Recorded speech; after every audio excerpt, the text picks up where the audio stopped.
Praise the lord. ప్రభు అయిన యేసుక్రీస్తు నామంలో మీ అందరికీ మా హోసన్న మినిస్ట్రీస్ తరపున హృదయపూర్వకమైన వందనాలు తెలియపరుస్తున్నాను. ప్రభు మిమ్మల్ని ఆశీర్వదించి దీవించునుగాక. పరిశుద్ధ గ్రంథంలో ఆది నుంచి కూడా దూతలు, దేవదూతలు అనే మాటలు మనం చదువుతూ వస్తూ ఉంటాము. ఈ మాటలు మనకు బాగా పరిచయమైనటువంటి మాటలే అయినప్పటికీ అందులో ఒక గొప్ప ఆశీర్వాదం లేక దైవ సంకల్పం లేక దైవ ప్రణాళికని మనం గుర్తించవచ్చండి. ఆ భాగంలోనే ఓ చక్కటి మాటని పరిశుద్ధ గ్రంథంలో ఈ పూట నేను మీతో చెప్తాను. 91వ కీర్తన 11-12 వాక్యాలు చదువుతున్నప్పుడు, నీ మార్గమంతటిలో నిన్ను కాపాడుటకు ఆయన నిన్ను గూర్చి తన దూతలను ఆజ్ఞాపించును. నీ పాదములకు రాయి తగలకుండా వారు నిన్ను తమ చేతుల మీద ఎత్తి పట్టుకొందురు. చూడండి, ఇక్కడ పరిశుద్ధ దేవదూతల యొక్క కర్తవ్యాన్ని మనం గుర్తించవచ్చు. మనకంటే శక్తి కలిగిన వాళ్ళు ఎవరు మనకు కనబడినా చేతులెత్తి దండం పెట్టేస్తాం మనం. ఇంకా కొంతమంది పాదాభివందనం చేస్తారు, వాళ్ళ కాళ్ళకు మొక్కుతారు. ఇక వాళ్ళ కార్యకలాపాలు చాలా ఉంటాయిలేండి. కానీ ఇక్కడ పరిశుద్ధ దేవదూతలు ఏ పని నిమిత్తం నిర్ణయించబడ్డారు, వారి వలన మనకు కలిగేది ఏంటి, ఈ దూతలు చేస్తున్న ఆ బృహత్తరమైన పని ఎలాంటిది అనేది ఈ వాక్యంలో మనం గమనించినప్పుడు ఆయన వారికి ఆజ్ఞాపించి ఉన్నాడంట. ఏమని ఆజ్ఞాపించాడు? ఈ వాక్యంలో మనం గమనిస్తాము, మనల్ని కాపాడమని, మనల్ని కాచుకొనమని, మనల్ని భద్రపరచమని ఆయన తమ దూతలకు ఆజ్ఞాపించి ఉన్నాడట.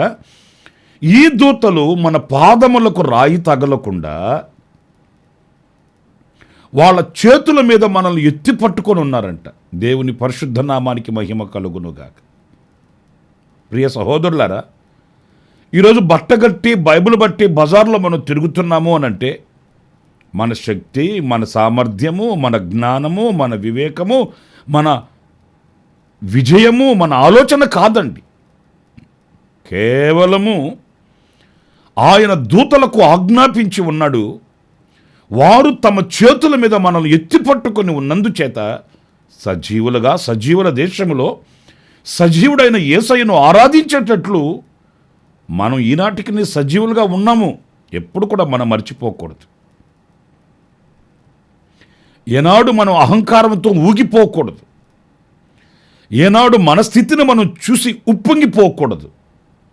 దీనినే పరిశుద్ధ పౌలు యొక్క పరిభాషలో మనం చూస్తే, నేను ఏమై ఉన్నానో అది దేవుని కృప, అంతే. ఆ కృప తప్ప వేరొక్కటి మనకు లేదు. ఈ దూతలు మన మార్గములన్నింటిలో మనల్ని కాపాడుచు. చాలా చక్కటి మాట అండి. ఇంట్లో నుంచి బయటకు వెళ్ళే బిడ్డకి టాటా చెప్పి బాయ్ బాయ్ అంటాము. ఇంటి గడప దాటి బిడ్డ వెళ్ళిపోతాడు. మరలా ఆ బిడ్డ తిరిగి ఇంటికి వస్తే ఆప్యాయంగా వెళ్ళి కౌగిలిలో చేర్చుకుంటాము. ఇంటిని విడిచిన ఆ క్షణం మొదలుకొని మరలా ఇల్లు చేరేంత వరకు ఆ బిడ్డకి కలిగిన కాపుదల లేదు, మనకు కలిగిన కాపుదల ఎక్కడిది? ఎవరిచ్చారు? ఎలా కాపాడబడగలిగాము? ఎలా మనం జీవించగలిగాము? ఎలా తిరిగి రాగలిగాము అని అంటే ఇది ఒక మర్మం. ఇది ఒక మర్మం. ఎవరిని మృంగుతున్నానని గర్జించు సింహము వలె సాతాను తిరుగుతున్న ఈ భీకరమైనటువంటి పరిస్థితులలో మనం కాపాడబడ్డాము అంటే, మనం సజీవులుగా నిలిచాము అనంటే ఇది ఒక మర్మం. మనల్ని దేవదూతలు తన చేతుల మీద ఎత్తుకొని ఉన్నారంట. ఇక్కడ మనం గమనించవలసింది భద్రతని కాపుదలనిచ్చు దూతలు అనేది ఈ వాక్యంలో మనం గమనిస్తాం. ఇక రెండవ విషయాన్ని నేను మీకు తెలియపరుస్తాను. అదేంటంటే, ఒకసారి దైవజనుడైన ఏలియా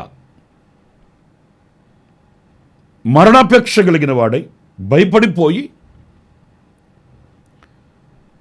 యెజెబెలు పంపిన ఉత్తరాన్ని చదివి ఆయన కృంగిపోయి 3 దినములంత ప్రయాణం వెళ్ళిపోయి ఒక బదలి వృక్షం క్రింద ఆయన ప్రార్థన చేసుకొని పడుకున్నాడు. ఈ చరిత్ర మనకు బాగా తెలుసు. మరణాపేక్ష కలిగిన వాడే ఇక నేను బ్రతకడం అనవసరం, ఎందుకంటే ఇంత బ్రతికి ఇప్పుడు ఒక శత్రువు చేతిలో నేను చనిపోతే ఎంత అవమానం. నా మట్టుకు నేను ఇలా ఆలోచిస్తానండి, ఆయన మరణాపేక్ష కలిగిన వాడై అనంటే ఏదో తనకు మరణం వచ్చేస్తుంది, ఆవిడ చంపేస్తుంది, నేను ఇంకా బ్రతకాలి, నేను ఇంకా చేయాలని కాదు. కానీ ఇంత వైరాగ్యంగా ప్రభు కొరకు నేను బ్రతికాను, ఇంత వైరాగ్యంగా బ్రతికి ఇప్పుడు ఒక శత్రువు చేతిలో నేను చనిపోతే దేవుని నామానికి అవమానం కదా అన్నట్లు ఆలోచించాడు. అంత గొప్పగా దేవుని చేతిలో వాడబడిన దైవజనుడు ఎందుకు భయపడతాడు? కానీ ఆయన ఆలోచన వేరు. ఎందుకంటే మూర్ఖురాలు తాను ఏం తలచితే అది చేసేస్తుంది. అహంకారపు మత్తు, డబ్బు ఎత్తు కలిగిన మూర్ఖ స్వభావం కలిగిన వ్యక్తి ఏదనుకుంటే అది చేసేస్తుంది. అయితే నా దేవుని కొరకు రోషంగా నిలబడిన నేను ఇలా చనిపోతే ఆ తరువాత దేవునికి ఎంత అపకీర్తిగా ఉంటుంది, దేవుని నామానికి అవమానంగా ఉంటుంది కదా అని అక్కడి నుంచి పారిపోయాడు. అలసిపోయాడు, పడుకొని నిద్రపోయాడు. అంతటితో ముగించబడలేదు. చూడండి, రాజుల మొదటి గ్రంథం 19వ అధ్యాయం 4, 5, 6 వాక్యాలు నేను చదువుతున్నాను. తాను ఒక దిన ప్రయాణము అరణ్యములోనికి పోయి ఒక బదలీ వృక్షము క్రింద కూర్చుండి మరణాపేక్ష గలవాడై, యెహోవా, నా పితరుల కంటే నేను ఎక్కువ వాడను కాను, ఇంత మట్టుకు చాలును, నా ప్రాణము తీసుకొనుము అని ప్రార్థన చేసెను. అతడు బదలీ వృక్షం క్రింద పరుండి నిద్రించుచుండగా ఒక దేవదూత వచ్చి అతన్ని ముట్టి, నీవు లేచి భోజనము చేయమని చెప్పెను. ఇక్కడ చూడండి, ఆశ్చర్యాన్ని కలిగించే మాట. ఇప్పుడు అలసిపోయి పడుకొని ఉన్న అతన్ని ఎవరో ఒక బాటసారి ఆ దారిని వెళుతూ చూశాడు. ఎవరితను ఇక్కడ పడుకొని నిద్రపోతున్నాడు అని అతను వచ్చి పరామర్శించాడు. ఈ చరిత్రలో మనకు తెలుసు. కానీ సాక్షాత్తు దేవదూతయే దిగివచ్చి ఆ అలసిపోయి అధైర్యపడిపోయి విసిగిపోయి ఉన్న ఆ దైవజనుని తట్టి లేపి నీవు భోజనము చేయమని చెప్పెను. అంటే ఈ దూత యొక్క కర్తవ్యం, ఈ దూత యొక్క పరిచర్య ఇక్కడ మనం గమనించవలసింది. అలసిన వారిని బలపరిచే దూత, కృంగిన వారిని లేవనెత్తే దూత. అతనితో స్పష్టంగా నీవు లేచి భోజనం చేయి, ఎందుకు అలసిపోయి ఉన్నావు? మీరు చూడండి, ఆ 6వ వాక్యం కూడా నేను చదువుతాను. అతడు చూచినంతలో అతని తల దగ్గర నిప్పుల మీద కాల్చబడిన అప్పమును నీళ్ల బుడ్డియు కనబడిన గనుక అతడు భోజనము చేసి. ప్రియులారా చూడండి, ఆ దేవదూత ఆయనకి నిప్పుల మీద కాల్చిన అప్పము నీళ్ల బుడ్డి ఆయనకి సిద్ధపరిచింది. ఎందుకంటే కృంగిపోయి ఉన్నాడు కదా. మనం కూడా చాలా సందర్భాలలో కృంగిన వేళ, అలసిన వేళ, అధైర్యపడిన వేళ, సహాయం కొరకై దిక్కులు చుచ్చుచున్న వేళ ఆశ్చర్యకరమైన సహాయాన్ని పొందుకొని, ఆశ్చర్యకరమైన ధైర్యమును పొందుకొని, బలమును పొందుకొనిన సందర్భాలు ఎన్నో ఎన్నో ఎన్నో మనకుంటాయండి. నేను నా జీవిత అనుభవాన్ని గురించి ఒక చిన్న సాక్ష్యం కూడా నేను ఇప్పుడు చెప్తాను మీతో. నేను ఒకరోజు దేవుని పని నిమిత్తం చాలా దూరం వెళ్ళాలండి. అక్కడ కూడికల్లో పాలు పొందాలి. కానీ నాకు ఆరోగ్య రీతిగా కాస్త బలహీనతగా ఉంది, చాలా బలహీనతగా ఉంది. నేను సందిగ్ధంలో ఉన్నాను. ఆ మీటింగులకి వెళ్ళాలనా, ఆ ప్రాంతానికి వెళ్ళాలనా, లేక కాస్త అనారోగ్యంగా ఉందండి నేను రాలేకపోతున్నాను అని వర్తమానం పంపాలనా, ఈ సందిగ్ధాల మధ్య నేను ఉన్నానండి. ఒకవైపు మీటింగులకి వెళదాం, చాలా దూరం వెళ్ళాలి ప్రయాణం చేసి, ఏమైతే అది అవుతుంది అనేది ఒకవైపు ఆలోచన. మరొక వైపు అక్కడికి వెళ్ళిన తర్వాత నేను బలహీనపడ్డాను అనుకోండి, అప్పుడు అందరి ఎదుట అది అవమానంగా ఉంటుంది కదా దేవునికి. ఇదిగో ఇలాంటి సందిగ్ధాల మధ్య ఎటూ తోచలేని పరిస్థితుల్లో ఇంచుమించు 1-2 రోజులు నేను చాలా మదన పడ్డానండి. ఇంత దూరం ప్రయాణం చేసి ఆ ప్రాంతానికి వెళ్ళాలి, అక్కడికి వెళ్ళిన తర్వాత నేను పరిచర్యలో పాలు పొందకపోతే ప్రయోజనం ఏంటి? అలాగని ఆగిపోదామా? ఇలా ఉందని ఆగిపోయానే అనుకో, దేవుని పనికి అలాగైనా కూడా ఆటంకం కలుగుతుంది. 2 రోజులు సందిగ్ధాల మధ్య నిలిచిపోయానండి. ఆ 2వ రోజు సాయంకాలం ఒక చిన్న ఆలోచన. అదేంటంటే,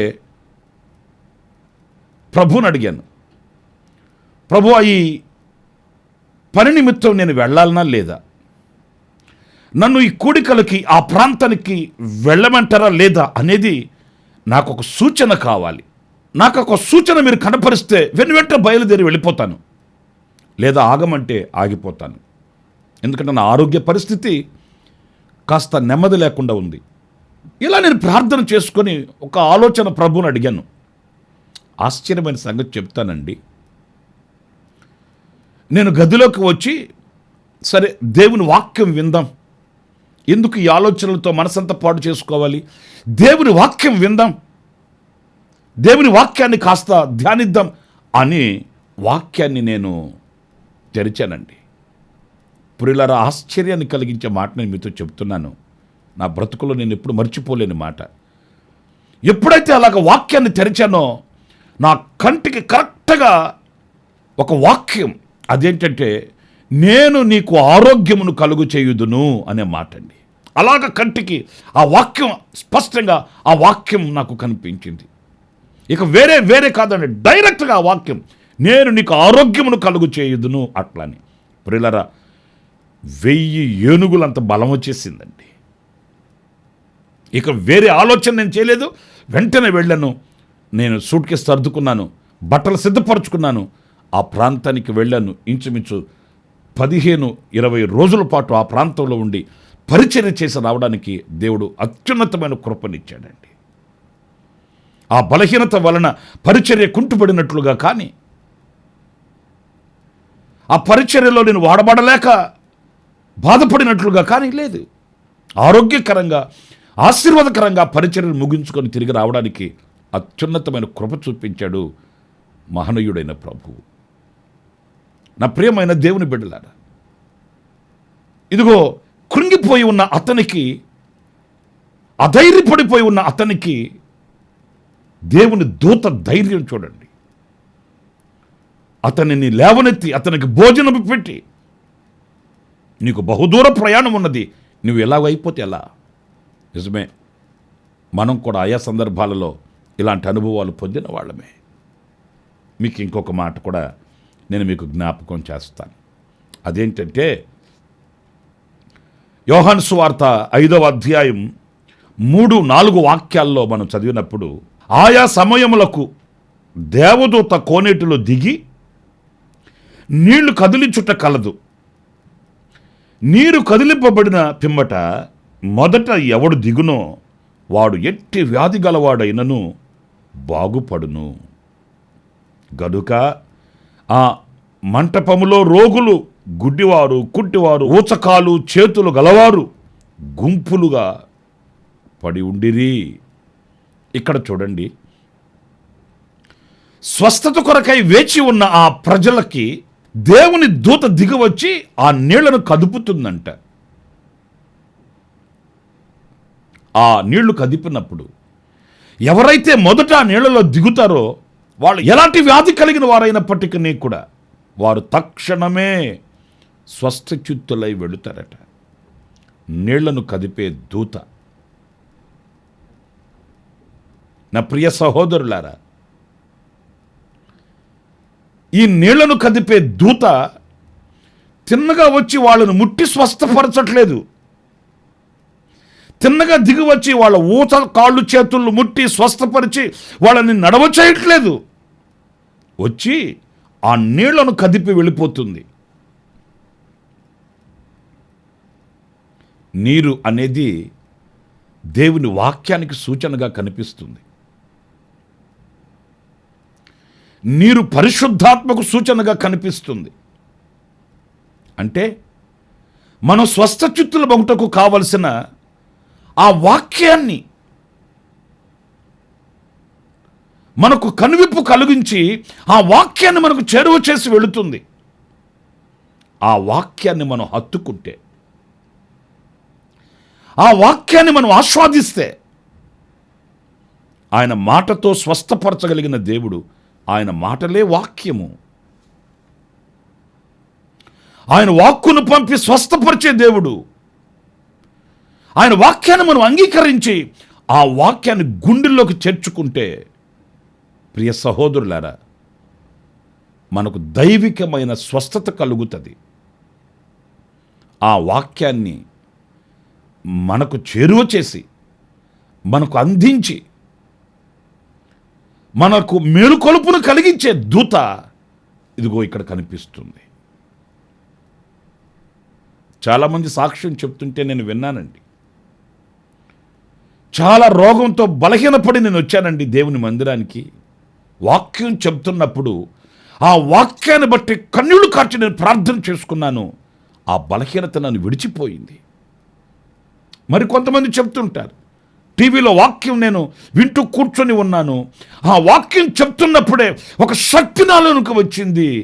ఆనాటి నుండి ఈనాటి వరకు ఆ బలహీనత మరలా నన్ను చేరలేదు. స్వస్థచిత్తుడయ్యాను, స్వస్థచిత్తురాలునయ్యాను అని చాలామంది సాక్ష్యం చెప్తుంటారు. నిజమే, వాక్యానికి ఆ శక్తి ఉంది, వాక్యానికి ఆ బలం ఉంది, వాక్యములో ఆ విడుదల ఉంది. అందుకే దేవదూత ఆ వాక్యము అనే నీళ్లను కదుపుతుంది. ఆ వాక్యం అనే నీళ్లకు మనం చేరువ కావాలి, మనం అప్పగించుకునే వాళ్ళం కావాలి. ఇంకొక మాట కూడా నేను మీకు జ్ఞాపకం చేస్తాను. యేసు ప్రభుని తీసుకుని వెళ్ళి ఆయనను సమాధి చేశారు. వాళ్ళ యొక్క సాంప్రదాయాల ప్రకారము సమాధిలో శరీరాన్ని పెట్టి బయట ఒక రాతిని అడ్డుగా పెడతారు. ఇక యేసుప్రభు సమాధికి అంటారా, ఆయన తిరిగి లేస్తారని చెప్పిన మాట శత్రువులకి జ్ఞాపకం ఉంది కనుక సీళ్లు కూడా వేశారు. మన పరిశుద్ధ గ్రంథంలో చదువుతాము, కొందరు స్త్రీలు ఆదివారం తెల్లవారున ఆయన శరీరానికి సుగంధ ద్రవ్యాలు పోయాలని వాళ్ళు బయలుదేరి వెళుతున్నారు. వాళ్ళలో వాళ్ళకొక సందేహం, మనం స్త్రీలం కదా, మన కొరకు ఆ పెద్ద రాతిని ఎవరు దొర్లిస్తారు, మనం ఎలా లోపలికి వెళ్ళగలము? ఆశ అయితే ఉంది, కానీ అవాంతరాలలో వాళ్ళు ఆగిపోలేదండి, సాగిపోయారు. ఏది ఏమైనా వెళదాం. నిజమే, మనం కూడా అవాంతరాలని అభ్యంతరాలను తలంచుకుంటూ ఆగిపోకూడదండి, మనం ముందుకు సాగి వెళ్ళాలి. వాళ్ళకు ఒక సందేహం ఉంది, ఆ సందేహంతో దానిని ఆధారం చేసుకుని ఇంట్లో కూర్చోలేదు, వెళ్ళిపోయారు అంతే. ఆశ్చర్యమైన సంగతి ఏంటంటే, వాళ్ళు ఆ సమాధి దగ్గరికి వెళ్ళేసరికి ఒక దేవదూత ఆ రాతిని దొర్లించి ఆ రాతి మీద కూర్చొని ఉందట. మీరు మత్తయి సువార్త 28వ అధ్యాయం 2వ వాక్యం దగ్గర నుంచి ఈ మాటలు మీరు చదువుతారండి. ఇక్కడ నేను మీతో చెప్పగలిగిన మాట ఏంటంటే, ఆటంకములను తొలగించే దూత. ఎన్నో ఆటంకాలు ప్రభు దగ్గరికి వెళ్ళడానికి, ప్రభుని చూడడానికి, ఆయనను ముఖదర్శనం చేయడానికి, ఆరాధించడానికి ఎన్నో ఆటంకాలు. కొండలు బండల్లాంటి, పెద్ద రాయి లాంటి ఆటంకాలు ఎన్నో ఉండొచ్చు. అయితే ధైర్యంతో, విశ్వాసంతో మనం ముందుకు వెళ్ళగలిగితే ఆ ఎదుటిగా ఉన్న ఆటంకాలని తొలగించే దూతలు మనకు తోడుగా ఉన్నారు. ఆశ్చర్యమైన కార్యాలు మనకంటే ముందుగా వెళ్ళి చేసి పెడతారు. మనం సంతోషంగా మనం వెళ్ళాలి. ప్రియమైన సహోదరులారా, ఆటంకాలు చూసి మనం కృంగిపోకూడదు. ఆటంకాలు చూసి మనం వెనకంజ వేయకూడదు. ఆటంకాలు చూసి సడుక్కోకూడదు. విశ్వాసంతో, ధైర్యంతో ప్రభు మీద ఆధారపడి మనం ముందుకు వెళితే మెట్టగా ఉన్న స్థలములను సరళము చేయు దేవుడు తమ దూతను పంపిస్తాడు. ఆ ప్రతి ఎత్తుగా ఉన్న స్థలాన్ని సమభూమిగా మారుస్తాడు. మన అడుగులు ఆయన స్థిరపరుస్తాడు. గనుక ఈ దూతల పరిచర్య అనేది దేవుడు మనకు అనుగ్రహించాడు. దూతలకు ఆయన ఆజ్ఞాపించి ఉన్నాడు. నేను 4 విషయాలు చెప్తూ వచ్చాను. 1, కాపాడే దూత. 2, బలపరిచే దూత. 3, వాక్యాన్ని అంటే నీటిని కదిపే దూత. 4, ఆటంకములను తొలగించే దూత. ఇలాంటి దూతల యొక్క పరిచర్యని సర్వశక్తి కలిగిన దేవుడు మనకిచ్చి నేటి వరకు ఆయన మనల్ని కాపాడుతూ, పోషిస్తూ, ధైర్యపరుస్తూ, ఆటంకాలు తొలగిస్తూ మనల్ని నడిపిస్తున్నాడు. ఆ పరిశుద్ధుడైన దేవునికి మహిమ కలుగునుగాక. ఆయన నామమే స్తుతింపబడునుగాక. ఆయన నామమే ఘనపరచబడునుగాక. ఆయన నామము మన ద్వారా మహిమపరచబడునుగాక. ఆ దేవుని కృప మనకు సదాకాలం తోడై ఉండుగాక. తలలు వంచి ప్రార్థన చేసుకుందాం. కృపా సత్య సంపూర్ణుడ, జీవాధిపతి అయిన ప్రభువా, మీకు వందనాలు. అభాగ్యులము, అయోగ్యులము, దేనికి పనికిరాని వారము అయినప్పటికీ కూడా నాయనా, మా పాదములను తమ చేతులతో ఎత్తి పట్టుకునేటట్లు దేవదూతలకు మీరు ఆజ్ఞాపించి ఉన్నారు. కనుకయే సజీవుల దేశంలో సజీవులుగా మేము నిలిచి ఉన్నాము. మిమ్మల్ని స్తుతించగలుగుతున్నాం ప్రభువా. నాయనా, మేము కురింగిన వేళ, అధైర్యపడిన వేళ మీరు మా ప్రక్కనే నిలిచి ప్రభు బలపరుస్తున్నారు. దేవదూతల చేత మమ్మల్ని పురుకొల్పుతున్నారు, ప్రోత్సహిస్తున్నారు. మా కృంగిన స్థితిలోంచి మమ్మల్ని లేవనెత్తుతున్నారు. అందుకు నీకు వందనాలు ప్రభువా. ఆటంకాల మధ్య, అవరోధాల మధ్య, ఏ దిక్కు దశలేని పరిస్థితుల మధ్య మాకంటే దూతను ముందుగా పంపి కార్యములను సఫలపరుచుతున్నారు. తగు సమయమందు దూతలను పంపి నీటిని కదిపి మాకు కావలసిన ఆరోగ్యాన్ని మీరు ప్రసాదిస్తున్నారు. ఇన్ని కార్యాలు మా ఎడల మీరు చేస్తున్నందుకు ఏమిచ్చి నీ రుణం తీర్చుకోగలము నాయన. ఆపాదమస్తకం నీకు అంకితం చేసుకుంటూ మా శ్రేష్ఠ శేష జీవితాన్ని మీ పాదాల ఎదుట పెడుతున్నాము. మీరు మా చేతులు పట్టుకొని అంతం వరకు నడిపించమని, మా ప్రాణాత్మ శరీరములలో మీ సంపూర్ణతను నాయన మీరు నెరవేర్చమని మమ్మల్ని మీ చేతులకు సమర్పించుకుంటూ యేసు నామములో ప్రార్థన చేసి వేడుకొనుచున్నాను తండ్రి. Amen, amen, amen. ప్రభు మిమ్మల్ని ఆశీర్వదించి దీవించునుగాక. ఈ దినమంతా విశేషమైన కృప నా దేవుడు మీకు అనుగ్రహించుగాక. ఆమెన్. ప్రతి దినము ఈ అనుదిన కృపాను సందేశాల కొరకు, ఇంకా మరిన్ని ఆత్మ సంబంధమైన సందేశాల కొరకు ఈ మా యూట్యూబ్ ఛానల్ ని సబ్స్క్రైబ్ చేసుకోండి. Pastor Ramesh, ministries.